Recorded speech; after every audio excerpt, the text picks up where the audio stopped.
ایک دعا کے لیے بھی کہنا چاہتا ہوں. جو آج کل کے دنیا کے حالات ہیں ان کے بارے میں. گزشتہ چند دنوں سے حماس اور اسرائیل کی جنگ چل رہی ہے، جس کی وجہ سے اب دونوں طرف کے شہری، عورتیں، بچے، بوڑھے بلا امتیاز مارے جا رہے ہیں یا مارے گئے ہیں.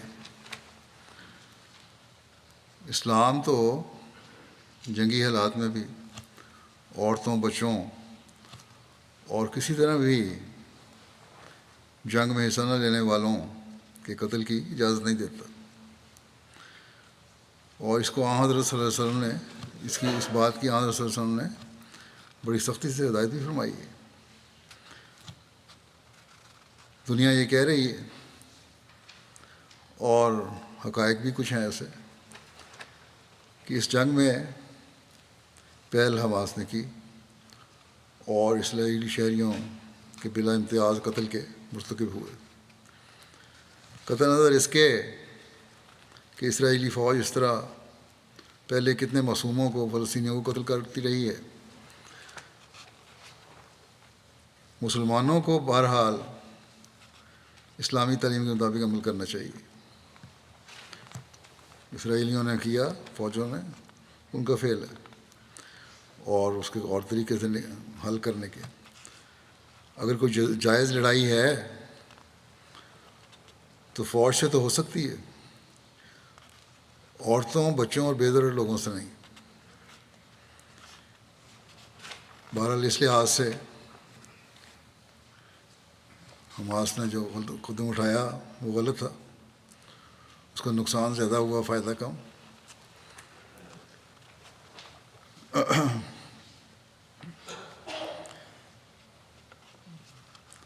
اگر یہ جو بھی تھا اس کی سزا یا اس سے جنگ حماس تک ہی محدود رہنی چاہیے تھی. یہ اصل تو ضرورت اور بہادری یہ ہے کہ یہ اصل رد عمل ہوتا. لیکن اب جو اسرائیل کی حکومت کر رہی ہے وہ بھی بہت خطرناک ہے، اور یہ معاملہ اب لگتا ہے کہ رکے گا نہیں. کتنی بے حساب جانیں معصوم لوگوں اور عورتوں اور بچوں کی ضائع ہوں گی، اس کا تصور بھی نہیں کیا جا سکتا. اسرائیلی حکومت کا تو یہ اعلان تھا کہ ہم غزہ کو بالکل مٹا دیں گے، اور اس کے لیے بے شمار بے تحاشا بمبارمنٹ کی. انہوں نے راکھ کا ڈھیری کر دیا شہر. اب نئی صورت یہ پیدا ہوئی ہے کہ وہ کہتے ہیں کہ 1 ملین سے زیادہ لوگ غزہ سے نکل جائیں. کچھ اس میں سے نکلنے بھی شروع ہو گئے ہیں. اس پر شکر ہے کہ مری مری آواز صحیح، لیکن کچھ آواز تو UN والوں کی طرف سے نکلی ہے کہ یہ انسانی حقوق کی پامالی ہوئی ہے اور یہ غلط ہوگا، اور اس سے بہت مشکلات پیدا ہوں گی. اور اسرائیل کو اپنے اس حکم کو پہ سوچنا چاہیے، بجائے اس کے کہ سختی سے اس کو کہیں کہ یہ غلط ہے. درخواست ہی کر رہے ہیں ابھی بھی. بہرحال ان معصوموں کا کوئی قصور نہیں جو جنگ نہیں کر رہے. اگر دنیا اسرائیلی عورتوں، بچوں اور عام شہری کو معصوم سمجھتی ہے تو یہ فلسطینی معصوم ہیں.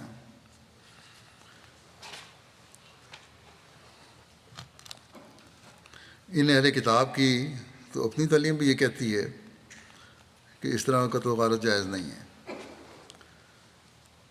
مسلمانوں پر اگر الزام ہے کہ انہوں نے غلط کیا تو اپنے گریبان میں بھی جھانکیں یہ لوگ. بہرحال ہمیں بہت دعا کی ضرورت ہے. فلسطین کے سفیر نے یہاں ٹی وی میں انٹرویو دیا، غالباً BBC کو، اور سوال کرنے والے کے جواب میں کہا کہ حماس ایک ملیٹنٹ گروپ ہے، حکومت نہیں ہے، اور فلسطین کی حکومت کا اس سے کوئی تعلق نہیں ہے. لیکن ساتھ ہی یہ سوال بھی اٹھایا، اور ان کی یہ بات درست ہے، کہ اگر حقیقی انصاف قائم کیا جاتا تو یہ باتیں نہ ہوتی. اگر بڑی طاقتیں اپنے دوہرے معیار نہ رکھتیں یا نہ رکھیں تو اس قسم کی بد امنی اور جنگیں دنیا میں ہو ہی نہیں سکتی. بس ان دوہرے معیاروں کو ختم کرو تو جنگیں خود بخود ختم ہو جائیں گی. یہی باتیں میں اسلامی تعلیم کی روشنی میں ایک عرصے سے کہہ رہا ہوں. لیکن سامنے تو یہ کہتے ہیں ٹھیک ہے ٹھیک ہے، لیکن عمل کرنے کو تیار نہیں.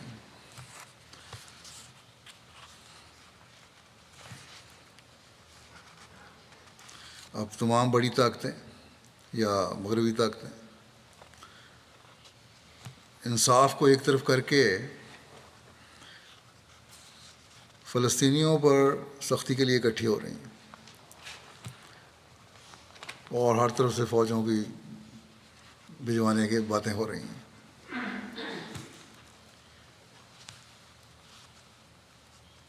اور مظلوموں کی تصویریں دکھائی جاتی ہیں کہ اس طرح ہو رہا ہے ظلم، اس طرح ہو رہا ہے.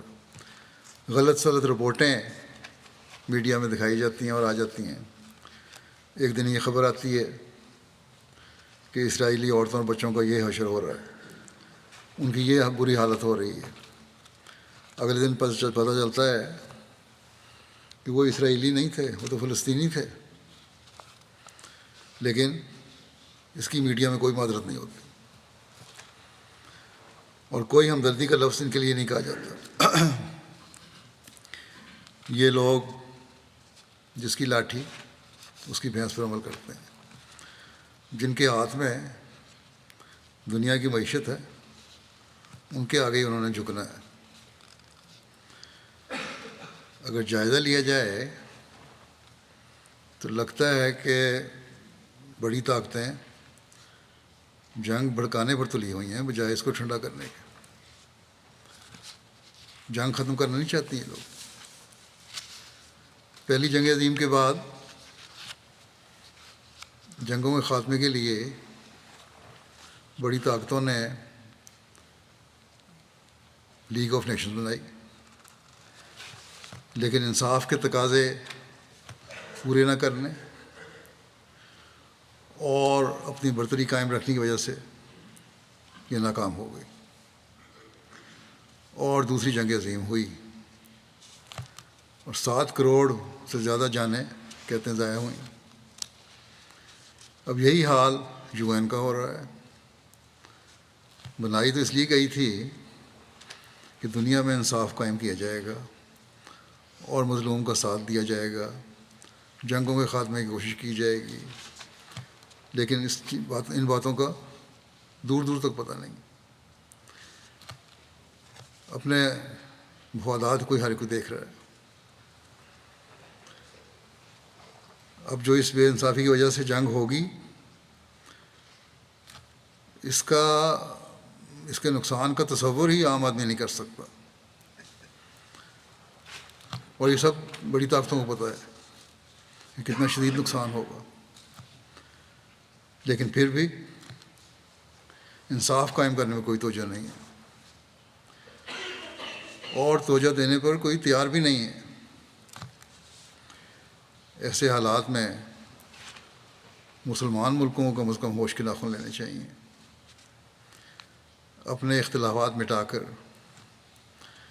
اپنی وحدت کو قائم کرنا چاہیے.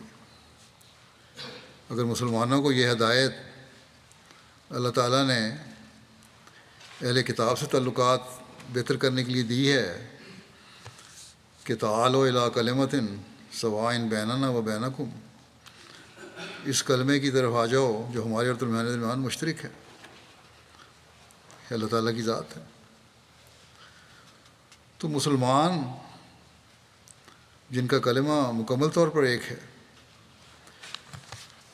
کیوں اختلافات ختم کر کے اکٹھے نہیں ہو سکتے؟ بس سوچیں اور اپنی عبادت کو قائم کریں، اور یہی دنیا سے فساد دور کرنے کا ذریعہ ہو سکتا ہے۔ اور انصاف کے تقاضے پورے کرنے کے لیے مظلوم کے حقوق ہر جگہ قائم کرنے کے لیے بھرپور آواز اٹھائیں، پھر ایک ہو کر ایک ہوں گے، عبادت ہوگی تو آواز میں طاقت ہوگی،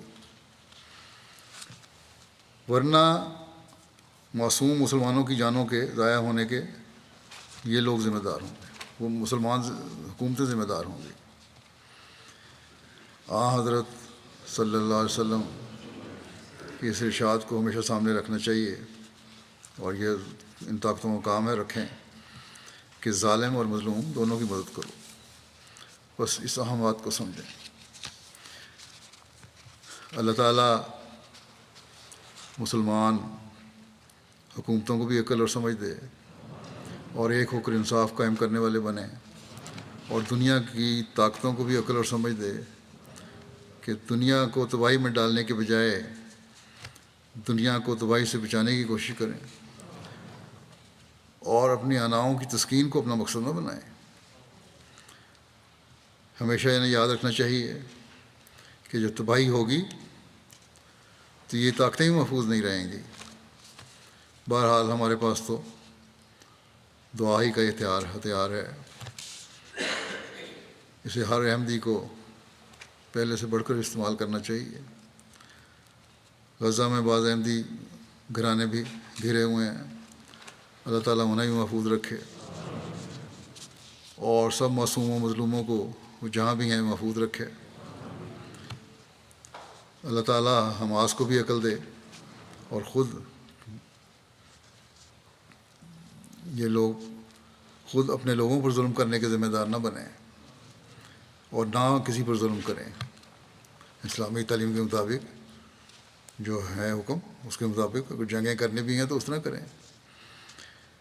کسی قوم کی دشمنی بھی ہمیں انصاف سے دور کرنے والی نہ ہو، یہی اللہ تعالیٰ کا حکم ہے۔